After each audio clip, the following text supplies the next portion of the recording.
It is a sad fact that because of comfort, complacency, a morbid fear of communism, and our proneness to adjust to injustice, the Western nations that initiated so much of the revolutionary spirit of the modern world have now become the arch anti-revolutionaries. This has driven many to feel that only Marxism has a revolutionary spirit. Therefore, communism is a judgment against our failure to make democracy real and follow through on the revolutions that we initiated.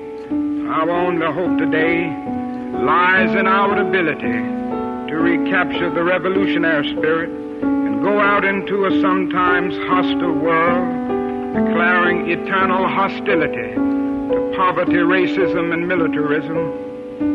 This powerful commitment, we shall boldly challenge the status quo. I was in the automobile the evening that Mrs. Viola Luiso was killed by a Klansman.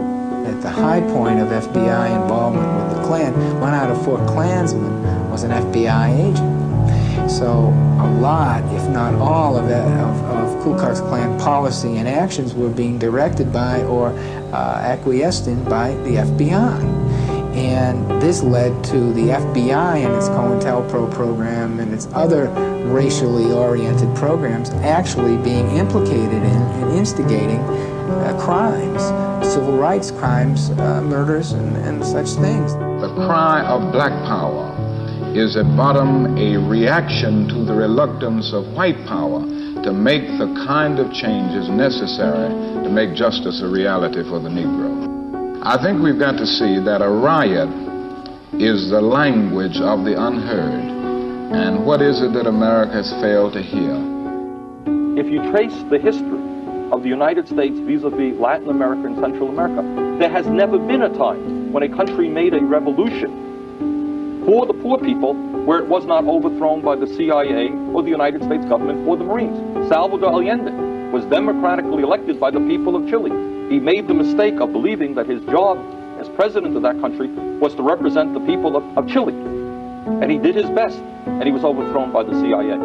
The Young Lords were important because they helped their generation make sense of that vast transfer of humanity to New York and helped Puerto Ricans understand the relationship between the state and their island and the colonial relationship that impelled that migration. What is known as the New Left and the Black Power movement transformed the relationship between people of color and white people, challenged U.S. foreign policy, but also transformed our understanding of gender and sexuality. And those were the issues that the Young Lords were concerned with. The Young Lords are important because, in my opinion, from my research, they are the single group in the New Left that was most effective and most active, even though we know very little about them.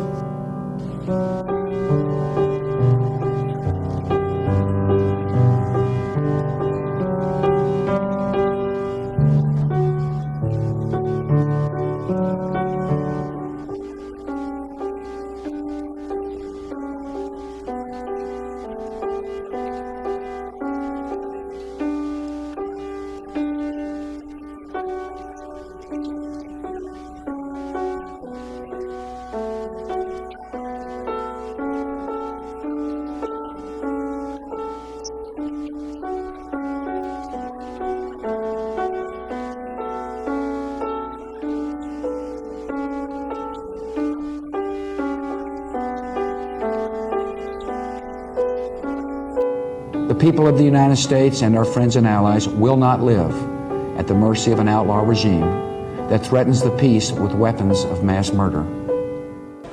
Those weapons of mass destruction got to be somewhere. Brainwashing. It's a very recent idea. It was actually invented in 1951. At the heart of it is the belief that science somehow had found a way to wipe human memories and replace them with new implanted memories, which means that human beings could become essentially like automatons, robots, manipulated by those implants. Those weird groups, those weird cults, may sometime offer a real genuine way to the future. Christianity was a cult, Marxism was a cult, capitalism is a cult.